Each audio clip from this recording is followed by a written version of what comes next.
इस दुनिया में कई सारे अलग अलग देश हैं एंड उन देशों की अपनी अलग अलग करेंसीज भी होती है। कुछ तो आपको पता भी होंगी, जैसे इंडियन रुपी या यूएस डॉलर, पाउंड, यूरो, ये सारी अलग अलग करेंसीज है। बट यहाँ पर हम लोग अभी बात करने वाले हैं एक क्रिप्टो करेंसी के बारे में, जो कि है बिटकॉइन। तो हम लोग आसान से आसान भाषा में ये समझने की कोशिश करेंगे कि बिटकॉइन क्या होता है। और भी कई सारे सवाल हो सकते हैं, जैसे बिटकॉइन काम कैसे करता है या इसकी नीड क्या है, तो इसे भी हम लोग यहाँ पर ब्रीफली डिस्कस करेंगे।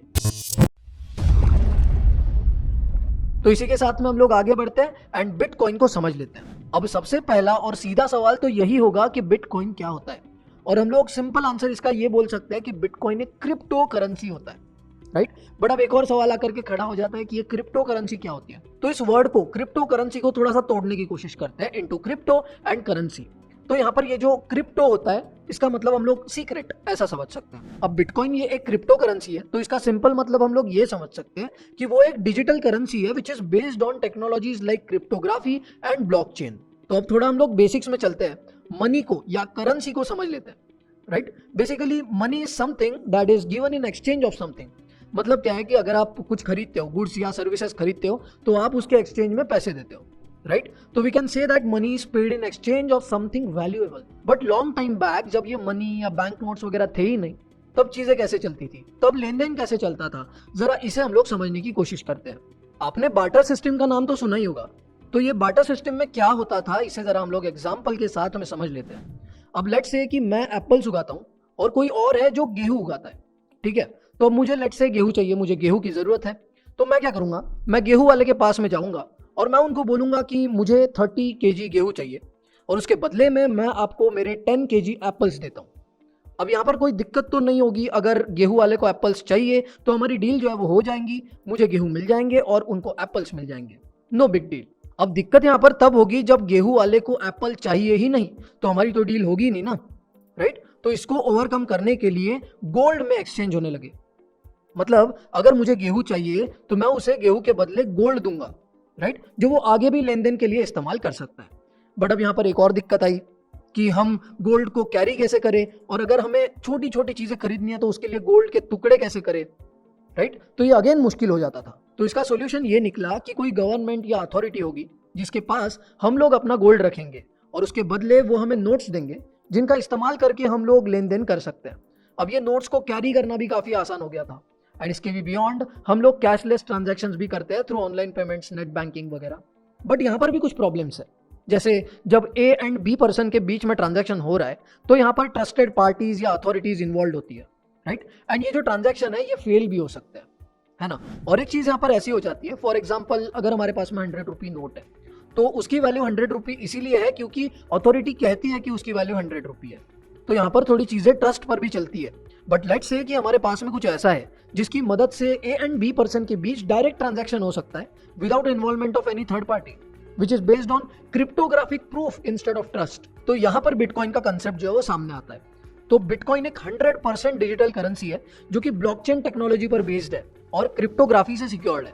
बिटकॉइन को अगर हम लोग फॉर्मली डिफाइन करें तो it is a digital currency that allows peer to peer transaction on the internet. तो कोई भी दो पार्टीज के बीच बिटकॉइन का ट्रांजैक्शन हो सकता है anywhere in the world without involvement of any third party. और एक चीज ऐसी है कि जो हमारी करेंसी होती है उस पर किसी अथॉरिटी का कंट्रोल होता है, बट यहाँ पर बिटकॉइन का ऐसा नहीं है, यहाँ पर किसी का भी कंट्रोल नहीं है, राइट। और ये बिटकॉइन बेस्ड है ब्लॉकचेन टेक्नोलॉजी पर। तो जरा हम लोग ये समझ लेते हैं कि ब्लॉकचेन क्या है। तो ब्लॉकचेन जैसा इसका नाम है, it is a chain of blocks. तो हम लोग जरा इसे इस तरह समझ सकते हैं कि ब्लॉकचेन में हमारी इंफॉर्मेशन को कुछ इस तरह स्टोर किया जाता है कि उस इंफॉर्मेशन के साथ में खेलना, चेंजेस करना, हैक करना काफी मुश्किल हो जाता है। अब यहाँ पर क्या होता है, हर ब्लॉक में नंबर ऑफ ट्रांजैक्शंस को मेंटेन किया जाता है एंड इनको डुप्लीकेट करके काफी सारे कंप्यूटर्स में डिस्ट्रीब्यूट कर दिया जाता है। अब लेट्स से कि जब ए पर्सन बी पर्सन को बिटकॉइन भेजेगा तो यहाँ पर ट्रांजैक्शन को वेरीफाई किया जाएगा। बट अब वेरीफाई कौन करेगा? अभी थोड़ी देर पहले तो हमने सुना कि बिटकॉइन पर किसी का भी कंट्रोल नहीं है। अब यहाँ पर क्या होता है, कुछ लोग होते हैं जिन्हें हम माइनर कहते हैं और वो हमारे ट्रांजैक्शंस को प्रोसेस करते हैं एंड स्पेशल हार्डवेयर सॉफ्टवेयर वगैरह के थ्रू वो प्रॉब्लम्स को सॉल्व करते हैं and in exchange of that they get a certain amount of bitcoins. ऐसे हमारे पास में नए बिटकॉइंस बनते हैं। बट अब यहाँ पे कुछ कंसर्न लग रहा है, जैसे पहले तो बस बैंक या ट्रस्टेड थर्ड पार्टी या कुछ अथॉरिटीज को ही पता था कि आपके अकाउंट में, आपके पास में कितने पैसे हैं। बट अब तो नेटवर्क में सारे कंप्यूटर्स में ये चीजें हैं, तो इसमें प्राइवेसी कहाँ गई?